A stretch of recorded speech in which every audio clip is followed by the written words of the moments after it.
Hello, my name is Dante Renee, and welcome to the 10 Room Bizarro YouTube page where I talk about films that I believe need to be talked about more.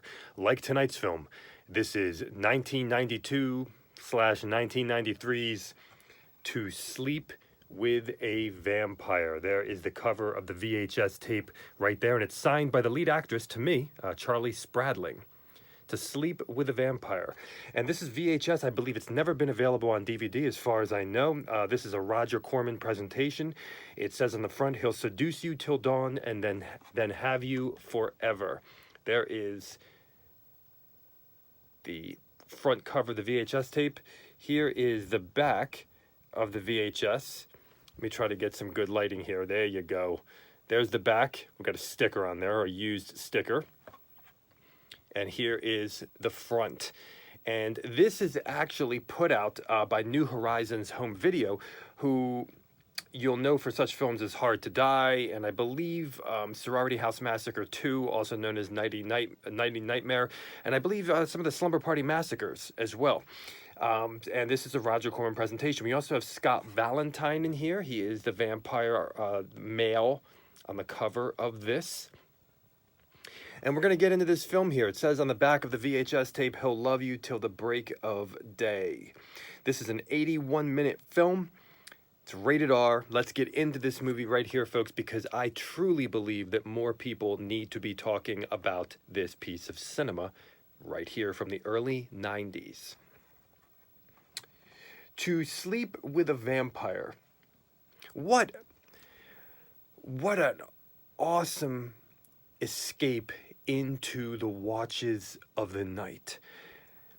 It's one of those films, and I love these types of films. It's one of those films that takes place from late in the evening all the way till 6 a.m. The entire film is at night, one night.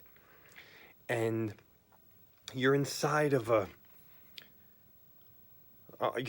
lonely apartment, a lonely, barren apartment with secrets and violence and mystery. You're inside of a taxi cab with a harmonica playing scared taxi cab driver with laughter. You're inside of a populated, funky, sleazy strip club. But you're also inside of a barren, lonely strip club. You're at the beach in California at night. You're at a very shifty bar after hours with a very violent crowd. And importantly, you are on the late night city streets of California. I don't know the specific places, maybe Venice, I'm not exactly sure. Graffiti on the walls. Kind of that lonely, dangerous atmosphere of the city streets at night, reminding me of such films that I looked at on this YouTube page already of The Night Before and Christina Applegate's Streets. This is a film of hunger and desire and need and longing. Human communication, human interaction. Family, sex, and lack thereof within humanity, within a person. It's a film of suicidal tendencies, and I think, as I mentioned, worthlessness, loneliness, despair, and real love and real communication. This is a vampire film from the early 90s that is terribly unique. It has a late night city vibe. At times it had that alternative vibe, late night, the way that the film Near Dark had to me. Just elements of that, vibes, feelings of that. A little bit of a little piece of possibly some feelings of like a Richard Stanley film. I believe that's his name. that late night feel. This is a beautifully shot film. There's so much style in this film. There's so much art in this film. You're just not expecting it. You know, you're thinking to yourself, oh, okay, you know, this is the cover. We got Charlie Spradling in here, who you'll know from Puppet Master, and you know she's very sexy. She's a real sex symbol actress. You know, you're going to see her naked probably, so you're thinking to yourself, you know, New Horizons Entertainment. This is going to be a certain kind of sleazy, you know, late '80s, '90s vibe to it. It's going to blindside you. It blindsides you. It's going to sucker punch you. It's not what you're expecting. We have the art house meeting sexploitation, meeting horror, vampire horror, meeting the gritty reality of loss and violence and human suffering. The style and cinematography for this film. Wonderful neon lighting at times. Wonderful light, almost blue tinged, pouring through the cracks inside of an apartment at, 1 o'clock in the morning, cascading on the floor, and the neon lights of a strip club. White balloons rising off a ghetto city street, meeting the white moon. A yellow toy car running across the screen, and then all of a sudden turning into a yellow real car, a taxi cab, I believe it was.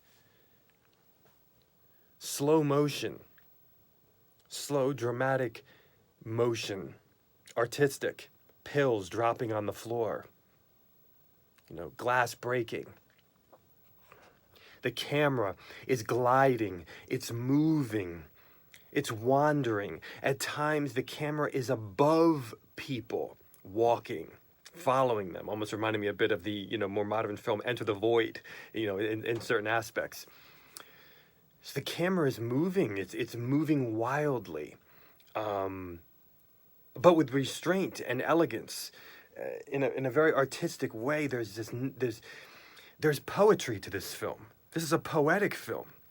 It's a philosophical film. Heard some things in this film about, dead flowers and giving flowers to a loved one. I heard some things that I never heard before about that. A play on sun, S-O-N, and sun, S-U-N, and the magic of the beach, and the magic of the beach in the daytime being brought to somebody at the nighttime. There's some very unique elements in this film involving vampires as well. It's not your typical vampire film at all. And the acting is awesome. It's intense. In many regards, this almost works like the majority of the film is between two people conversing, interacting, which are part of the themes of the film, and kind of uncovering each other, escaping from each other, chasing each other. And in some ways it has this vibe. It could almost be done on a stage because it's two people. It's just those two people. And the world in them and around them. And there's some heart in this film as well. The music here is late night, 80s, orchestrated, dramatic, emotional, mysterious, horrific, but it really embodies the late night, without a doubt. Some very simple and great special effects in here involved, with throwing bodies and fights, and it's not a gory film by any means. As a matter of fact, I, don't recall any real vampire violence in the film. It's more human violence. And we have kind of a POV, first-person views of the internals of a vampire. the screen turning to black and white and flashing. This is a film that really reminded me also the vibes of, I'll say it again, of that Christina Applegate film Streets, which I looked at on this YouTube page. It has that California ghetto type of vibe. And there is a wonderful sexuality to this film. It's actually quite wild for an R-rated film in just certain regards. We have Charlie Spradling and a couple other women topless, but Charlie Spradling is doing some strip teases in this film on stage, and you know, you're really only seeing her breast, but you're seeing her butt in a thong, and you know, her legs are spreading, and she's putting her hands towards her vagina and things like that, and just the eroticism of her dancing, of her stripping, very, very well done. Even meeting the desires of a vampire as well, and what that means. Kind of the backstage of the strippers, you know, kind of a showgirls type of vibe as well, with some interesting things going back there, even involving a gun.